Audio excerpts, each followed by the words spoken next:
Bonjour et bienvenue dans Forecast, le podcast qui met la lumière sur la trésorerie et les trésoriers. Je suis Jean-François Galéa et je serai votre hôte tout au long de cette émission.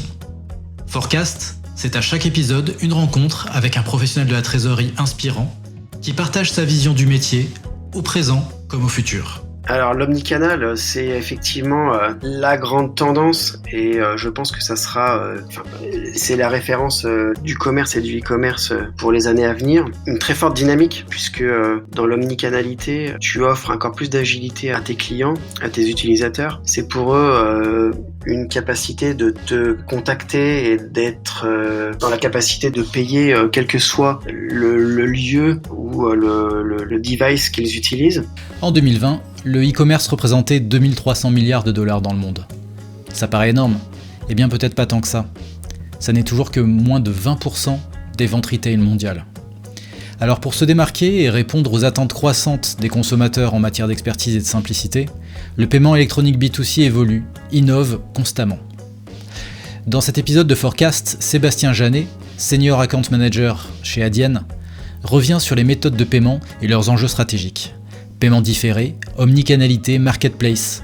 Tant de dynamiques qui promettent à l'écosystème du paiement B2C un avenir prospère, à surveiller de près. Bonjour Sébastien. Bonjour. Comment vas-tu ? Écoute, ça va très bien, mais je te remercie. Et toi ? Très bien, merci. Merci d'avoir accepté mon invitation. Aujourd'hui, avec toi, on va parler de l'état de l'art du paiement électronique B2C, dont tu es un spécialiste. Donc, pour aborder ce sujet, dans un premier temps, est-ce que tu pourrais nous présenter le marché du paiement électronique B2C ? Qu'est-ce que ça représente aujourd'hui ? Alors, l'état de l'art du paiement aujourd'hui, qui est adressé aux particuliers, c'est un écosystème qui se compose de trois grands canaux de vente que sont le e-commerce, le marché du retail et des parcours un petit peu à cheval sur les deux, à savoir ce que l'on appelle des parcours d'omnicanalité. En quelques chiffres, le e-commerce en 2020, c'est 103 milliards d'euros de flux en France, 2300 milliards de dollars dans le monde. Les pays qui sont au top en fait de cette consommation sont la Chine, les USA bien évidemment, et le Royaume-Uni qui représente la majorité des flux en Europe, mais la France se tient très près derrière. Et ça représente quoi par rapport au retail classique, je dirais, global ? Alors, on est encore bien loin des volumes du retail, puisque le retail, c'est 6700 milliards de dollars en 2020. Ça ne fait que de croître, malgré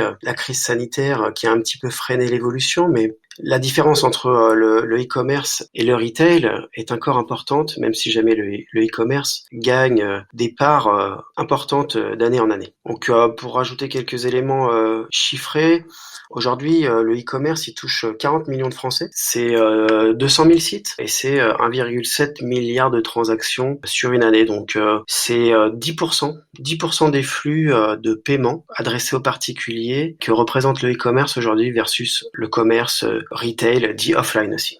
D'accord. Et donc, une part quand même significative et en croissance. Tout à fait. Ça ne s'arrête pas, c'est une croissance à 2 chiffres.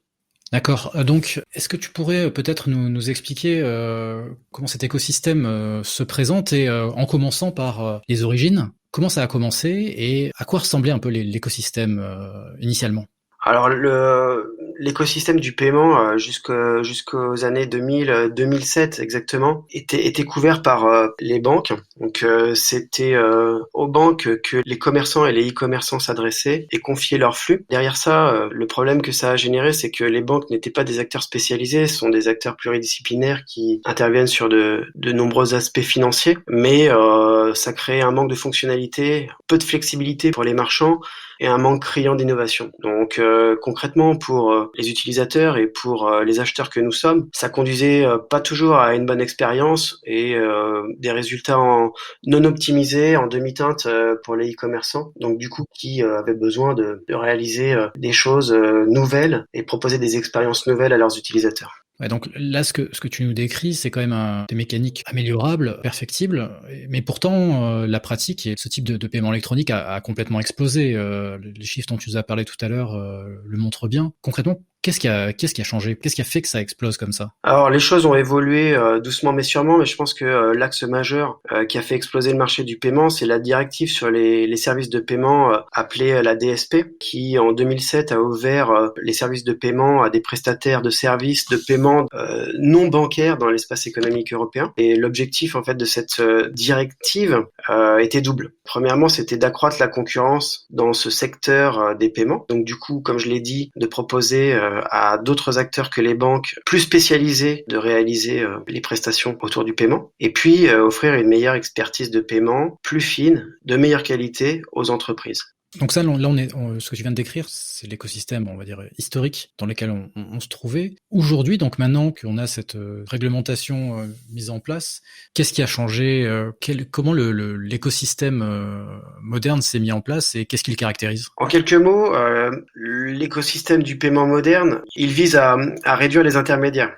Donc, par le passé, un commerçant et un e-commerçant devaient passer par une multitude d'intermédiaires, que ce soit les gateways, les PSP, les acquéreurs. Ils devaient également faire appel à des prestataires spécialisés dans la lutte antifraude et ils multipliaient finalement les briques dans la chaîne du paiement. L'idée était de simplifier cette chaîne du paiement et, en l'occurrence, de gagner du temps, simplifier les configurations techniques et optimiser par la force des choses les performances des e-commerçants qui également pouvaient avoir un meilleur contrôle sur leurs coûts et sur les éventuels incidents qui peuvent se loger dans la chaîne du paiement. Concrètement, on parle de quelle solution technique? Est-ce que tu peux nous citer des noms? Alors, on parle des fintech, c'est un terme assez en vogue, et ces fintech finalement mélangent à la fois l'expertise financière et les nouvelles technologies. Des acteurs majeurs en France, on peut citer des acteurs historiques comme Adyen, comme Dalenis, comme IP. Dans le monde, vous avez des acteurs comme Worldline, Chase et j'en passe. Et il y a aussi les gros mastodontes comme les GAFA qui commencent à se pencher sur cette partie paiement, puisque aujourd'hui Apple, Amazon, Google ou encore Facebook proposent leurs propres solutions de paiement. Est-ce que tu sais pourquoi ils se sont mis sur ce marché? C'est quand même loin à la base de leur marché initial. Est-ce qu'il y a une raison, une appétence qui fait en sorte que se positionner sur le paiement, c'est quelque chose de stratégique? C'est quelque chose de stratégique puisque le paiement, c'est la pierre angulaire en fait de la connaissance de ses utilisateurs. Donc je pense que les atouts sont multiples, mais lorsque l'on traite du paiement, on a une vision à 360 degrés sur les habitudes et sur les usages de consommation de ses utilisateurs. Donc ça c'est une première chose. Je pense aussi il y a des avantages également en termes d'indépendance, de réduction des coûts qui rentrent en ligne de compte. Ouais, donc en effet, d'où l'intérêt de maîtriser aussi cette brique, ce secteur, même si lorsque l'on est un énorme mastodonte, comme tu le dis, même si ce n'est pas à la base notre marché initial. Exactement. Globalement, maintenant qu'on a vu à peu près les acteurs et les raisons pour lesquelles ce marché évolue autant, est-ce que tu peux nous présenter un peu les grandes tendances que l'on peut observer aujourd'hui sur ce marché? Donc, qu'est-ce qui se distingue de cet écosystème paiement historique dont tu nous as parlé tout à l'heure? Pour faire ça, je vais diviser en trois catégories les parcours et les nouvelles tendances et méthodes de paiement en B2C. La première, c'est l'e-commerce. Donc, on connaît tous le paiement classique où je réalise un achat depuis mon ordinateur, mais aussi et de plus en plus depuis mon téléphone mobile. Derrière cela, se sont ajoutées des possibilités dans le paiement plus user-friendly comme le paiement différé, ce qui concrètement revient à faire du paiement à la réception de mes colis. Donc c'est un élément très rassurant pour les personnes qui sont encore peu à l'aise et un petit peu anxieuses quant à l'idée de renseigner leurs coordonnées de carte ou de banque sur des sites. Donc ça, concrètement, comment ça fonctionne? Est-ce que tu peux décrire le processus simplement? En fonction du délai affiché par le commerçant pour expédier sa marchandise, le client réserve et autorise un prépaiement de ses articles ou du service souhaité et le débit effectif de son achat n'est réalisé que par la suite lorsqu'il reçoit ou bien qu'il utilise le service payé. Et donc il a quand même renseigné ses coordonnées bancaires en amont. Il a renseigné ses coordonnées bancaires. On voit également aujourd'hui des fonctions qui permettent d'enregistrer avec ton accord tes coordonnées bancaires, ce qui permet par la suite, si jamais tu es un client fidèle et régulier sur le site, de ne pas avoir à les re-renseigner lors de tes achats ultérieurs. Ce sont des informations qui sont bien évidemment sécurisées dans des environnements réglementés qu'on appelle PCI DSS. Il y a plusieurs niveaux de sécurisation, mais bien évidemment, les informations sont scrupuleusement conservées dans des vases sécurisés. Donc ce dont tu viens de nous parler, c'est un service qui permet de rassurer l'acheteur en certes décalant le paiement, mais en fait lui le bénéfice qu'il vient en tirer principalement, c'est le fait de s'assurer que le service ou le produit soit délivré. C'est pas vraiment avoir une facilité de caisse. Or il y a aussi des services, il me semble, qui permettent justement de pouvoir payer plus tard de manière fractionnée dans le temps. Est-ce que tu peux nous en parler? Oui, tout à fait. C'est du paiement fractionné qui est une sorte de mini-crédit qui a le vent en poupe puisque à la fois sur le e-commerce mais aussi en magasin, on voit de plus en plus de solutions de ce type qui finalement offrent plusieurs bénéfices.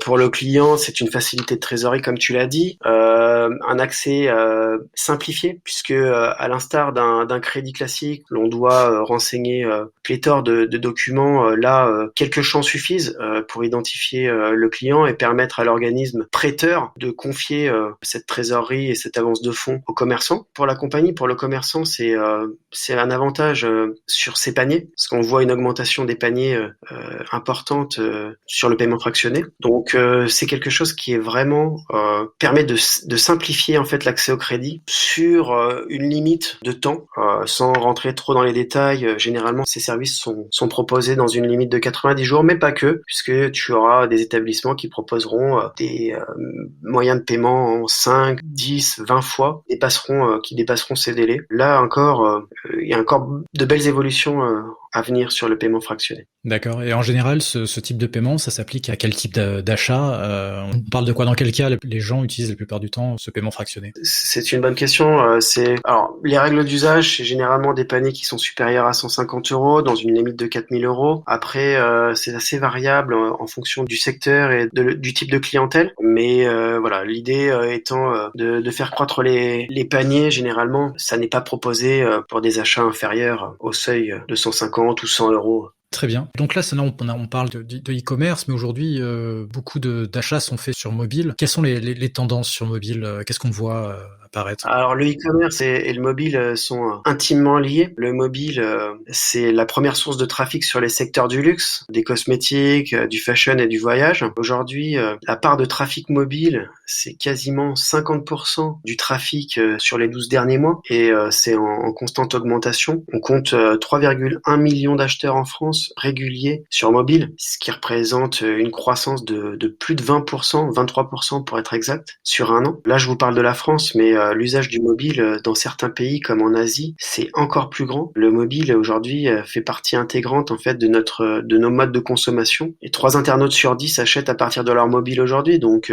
ce sont des parcours mêlés et on voit également l'émergence de wallets du type Apple Pay, Google Pay, Samsung Pay et des petits français comme LifePay, Lydia ou Paylib qui emboîtent le pas. Donc le mobile a une part importante dans le e-commerce dans le monde. Et qu'en est-il des marketplaces? On a vu une explosion du nombre de marketplaces ces dernières années, même cette dernière décennie, on pourrait dire. Comment ça se passe sur ce type d'e-commerce? C'est vrai que la marketplace, elles ont maintenant un rôle central dans la stratégie e-commerce. Elles permettent d'accroître sa visibilité, donc elles sont une vitrine pour les sites de e-commerce. Elles permettent d'augmenter les ventes. Et puis en Chine, que je cite souvent parce qu'ils sont un peu précurseurs, 90% des ventes passent par une marketplace. Donc la marketplace, on va continuer de les voir croître et prendre des parts de marché. C'est pas incompatible et c'est pas concurrentiel versus un site e-commerce classique, c'est juste complémentaire. Ok. Tu as parlé de la Chine. On sait qu'ils disposent de leur propre technologie de paiement. En Occident, on en a aussi les nôtres, etc. Quelle est l'incidence de l'utilisation des méthodes de paiement sur les pratiques des e-commerçants? Qui drive le marché? Alors ça, c'est très local. Tu fais bien de le souligner. L'usage des méthodes de paiement a une importance énorme aujourd'hui puisque 61% des sites leaders vendent à l'étranger. Donc, il faut bien évidemment s'adapter aux usages et aux méthodes de paiement locales. Et il faut bien évidemment pouvoir proposer, en fonction du pays d'origine de tes clients, la méthode de paiement dont ils ont l'habitude. Les Chinois utilisent WeChat, Alipay. Nos amis plus proches, belges, ont une méthode de paiement qui s'appelle Bancontact. Je pense qu'aujourd'hui, il est inconcevable d'avoir une stratégie e-commerce internationale sans se pencher sur ces questions-là. La France a l'habitude d'utiliser des cartes. Nos amis en Allemagne vont passer sur des méthodes de paiement qui sont de l'online banking, qui font appel à leurs coordonnées bancaires. Donc les usages sont très différents d'un pays à l'autre. Il faut le savoir si jamais vous avez des velléités d'expansion internationale. Il y a un terme dont on entend pas mal parler qui est omnicanal. L'omnicanalité. Est-ce que tu peux nous en parler un peu plus, nous expliquer de quoi il s'agit et pourquoi est-ce que ça peut être important? Alors l'omnicanal, c'est effectivement la grande tendance et je pense que ça sera, c'est la référence du commerce et du e-commerce pour les années à venir. Une très forte dynamique puisque dans l'omnicanalité, tu offres encore plus d'agilité à tes clients, à tes utilisateurs. C'est pour eux une capacité de te contacter et d'être dans la capacité de payer quel que soit le lieu ou le device qu'ils utilisent. Mais c'est-à-dire, je suis une entreprise qui dispose d'un site internet, d'une présence physique avec un point de vente, une boutique quelconque. Comment se caractérise l'omnicanalité? Les entreprises leaders aujourd'hui ont à la fois un site web et des magasins. L'idée étant de faire des parcours croisés qui permettent aux utilisateurs d'accéder aux biens ou aux services des deux manières. Par exemple, on voit un essor du click and collect où tu commandes en ligne et tu vas chercher ta marchandise en magasin. C'est aussi appelé le ship from store. On voit également l'usage du pay by link où les services clients envoient des liens de paiement à leurs clients pour réaliser une vente, concrétiser une vente. Si jamais on se remémore du passé, ça nous rappelle la VPC où tu devais renseigner tes coordonnées bancaires sur ton téléphone. Donc là, vraiment, on est sur des choses qui sont largement plus sécurisées, avec des accès personnalisés. La personnalisation aussi, ça c'est quelque chose qui est très important. Et sur le retail, donc l'aspect physique, on a de plus en plus de mobilité en magasin. Donc des vendeurs qui sont équipés de terminaux de paiement, de mini terminaux de paiement qui leur permettent de garder leur autonomie et leur mobilité en magasin. On a des systèmes chez certains retailers comme le Try@Home qui offre à la cliente ou au client la possibilité d'essayer les produits à leur domicile, de payer ensuite. Donc là encore, la logistique prend une part importante dans ces usages d'omnicanalité puisque le commerçant laisse la possibilité au client de retourner la marchandise en magasin, mais aussi à distance via la poste et autres transporteurs. Et puis, tu peux aussi voir de plus en plus, et ça c'est un peu lié à la crise sanitaire que l'on traverse, c'est l'envoi de liens de paiement sur ton mobile pour éviter d'avoir des contacts et pour éviter d'avoir à toucher les terminaux de paiement qui sont en caisse. Donc c'est la possibilité d'envoyer le formulaire de paiement sur ton mobile et tu finalises la vente sur ton mobile. Donc plusieurs solutions là, encore une fois, l'émergence des QR codes, sinon les liens que tu ouvres via ton outil de messagerie et autres, ou boîte mail. Et maintenant qu'on a vu toutes ces tendances, est-ce que tu pourrais nous donner un peu un aperçu pour conclure du futur, des tendances prochaines? À quoi ressemblera le paiement dans quelques années? C'est une très bonne question. Alors, je pense qu'il y a déjà des tendances qui se dégagent, des éléments dont on a déjà précédemment parlé. Le m-commerce, le mobile, va encore gagner de l'importance dans les années à venir. On va de plus en plus utiliser nos assistants vocaux du type Alexa dans nos logements et commander par la voix. Mais je pense qu'il y a aussi, une part importante à l'omnicanalité qui sera, je crois, incontournable. Et puis, des tendances d'e-commerce éco-responsable, durable, qui aujourd'hui fait de plus en plus écho dans l'esprit des consommateurs. Donc derrière ça, c'est l'idée de préserver sa planète, d'essayer de consommer intelligemment, de renouveler et de limiter la production en recyclant des produits déjà usagés. Et puis, si jamais on va encore plus loin dans une projection qui finalement a déjà été concrètement mise en place dans certains pays, c'est le self-checkout. Je prends l'exemple qui est bien connu du store Amazon, qui est un magasin autonome dans lequel l'usager peut retirer sa marchandise et payer avec, par exemple, son smartphone qui va enregistrer l'ensemble et les quantités des produits qu'il a mis dans son panier. Donc, je pense que tout ça va être encore très, très présent dans les années à venir. Et je pense que voilà, le e-commerce, même s'il gagne encore des parts de marché, ne tuera pas le commerce physique. Bien au contraire, les interactions entre les deux vont se poursuivre. Et c'est tout à l'avantage de nous, consommateurs, qui sommes toujours en quête de temps, de simplification. Et ce sont des choses très excitantes sur lesquelles j'ai la chance de travailler. Oui, un sujet passionnant et en effet qui nous concerne tous au quotidien et qui nous concerne de plus en plus, surtout avec la situation que nous vivons. On voit très bien que toutes ces méthodes de paiement sont des éléments sur lesquels nous appuyons quotidiennement pour vivre dans cette situation. Merci beaucoup Sébastien. Merci à toi, un grand plaisir. C'était très intéressant. Écoute, je te souhaite une bonne fin de journée et à bientôt. À très bientôt, au revoir à tous. Merci. Cet épisode est maintenant terminé. Si vous avez aimé ce podcast, aidez-nous à le faire connaître en le partageant sur LinkedIn et en suivant la page du podcast. Merci d'avoir passé ce moment avec nous et à très bientôt pour un nouvel épisode.